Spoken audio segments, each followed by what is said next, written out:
This is SportsCenter with Elle Duncan and Kevin Nagandi.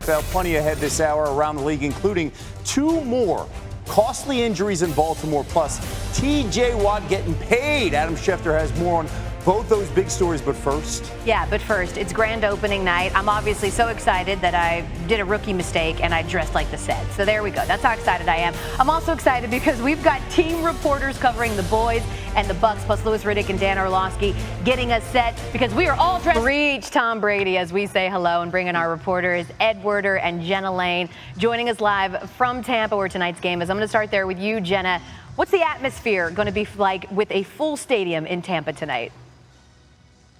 Issues. The good news is Ed Werder is standing. Quarterback Tom Brady admitted this week that he was feeling. On the other side, there are two people playing in this game, so I'm going to check in with Ed Werder and the Cowboys. Dak, at some point, his athletic ability is going to kick in, but I would not want to be Dak Prescott facing that front seven from the Tampa Bay Bucks. Ed Werder joining us as he breaks score, a 5-1 record with 15 touchdowns in those games, following a Super Bowl win, and he's also perfect against the Cowboys. Tonight's opponent, undefeated, never lost, which is ironically also the autobiography of one Louis Riddick, who joins us from Monday Night Football. We'll get into that a little later in the show. But, Louis, I want to start there. Give me what you think is going to be the determining factor in tonight's outcome. Bunch blitzed at the 5th highest rate. We're 7th in sack percentage. I mean, that's what they do. They eat lunch. What's going to be the difference? Because, again, at the end of the day, the reason that Dak put up all of those huge numbers to start the season last year is because they were playing from behind after that abysmal Cowboys defense. So what's going to be the key to that revamped defense slowing down Tom Brady and that ridiculous offense? Yeah, it sounds like an insurmountable task, right? I mean, there's everybody falls on a rookie who doesn't have a single career start. That's tough. And a bunch of rookies at that, right? Too bad. A young unit. We'll certainly see. Man, trial by fire. Louis is going to be back a little later in the show, preview some other week 1 matchups. All right, thank you, Doug. Last year's Super Bowl had its fair share of history. Tom Brady wins his 7th Super Bowl, capping off what was a 2020 season full of unique challenges and circumstances. And while that was obvious, there was also impact and strides in terms of diversity and inclusion. The Bucks had African-American coordinators on offense, defense, and special teams. They also had 2 female assistants. And during the Super Bowl, we had our first female to officiate in the title game when Sarah Thomas worked the game as a line judge. And now, as Kimberly A. Martin tells us, more history will be made as the 2021 season kicks off in this weekend, when 39-year-old Maya Shaka becomes the first African-American female to officiate an NFL game.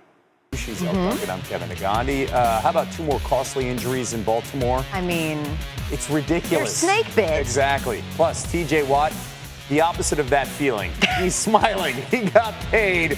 We're going to be live, of course, with Jeremy Fowler with the latest in the AFC North. You're going to hear how much he got paid and go, what? He's worth every penny.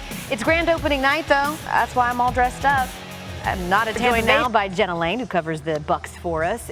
For the first time since Tom Brady has been a Buck, there is going to be a full stadium there at Raymond James. What is that going to mean for Tom Brady and the Bucks in pursuit of their 2nd championship? An underdog when Tom Brady is your starting quarterback, pretty much that puts a target on you all the time. Jenna Lane with the latest as finally the Bucks get their deserved flowers in front of a full packed house down in Tampa tonight. Monday Night Football's Louis Riddick is back with us. Elle and Kevin here. And Louis, let's start with your game on Monday night. The big story, the Ravens have now lost their top 3 running backs before the first game of the season. How will the lack of running back depth here affect Lamar Jackson and this Ravens offense against the Raiders? Interested to know what that business looks like, though, right? Because I want to talk about the AFC North. Well, I'm just saying, we always assumed that it was going to sort of be the Ravens. Maybe the Browns would be in the mix as well. How do you think the news of the Ravens, this latest news, and what has been tons of news about how they're decimated with injury, how do you think that's going to affect how this division plays out, or will it at all? Good enough. And could you have still built around him?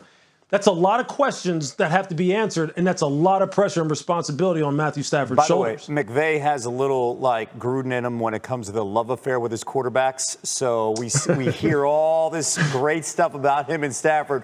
We'll see how that plays out in the fall if they have a losing streak, and they seem to struggle offensively.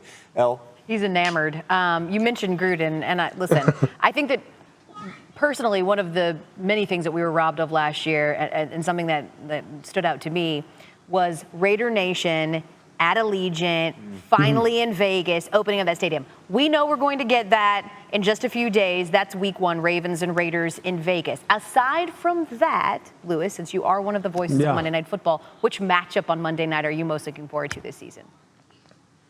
Yeah, I think it's So we live in it. Someone's like, don't forget us Patriots. We're here too, guys. A year after watching Tom Brady win it all, right? Bill's got that chip on his shoulder. Hey, by the way, have fun Monday nights. Just do me a favor. Make sure Levy pays for something. He's got to pick up the tab at least once, all right? Make sure that happens, Lewis. Yeah, we'll make it happen, bro. No problem. And of course, Lewis, always bet on black. As the country continues to mark 20 years since the deadly terrorist attacks on 9/11, tonight 2 hockey teams will be playing a unique game in New York City. Kevin, the teams representing New York's finest, the NYPD, and of course, New York's bravest, the FDNY. But this game carries a far greater meaning than just a friendly rivalry on the ice. Here's Mark Kriegel. Amazing story. As you heard Rob just mention, he did live out that dream he and his childhood friend Mike shared. In 2004, Rob got the call to play for the FDNY team in the big game for the first time, and he scored the game-winning goal. Okay. It gave the FDNY their first win in the rivalry since before 9/11.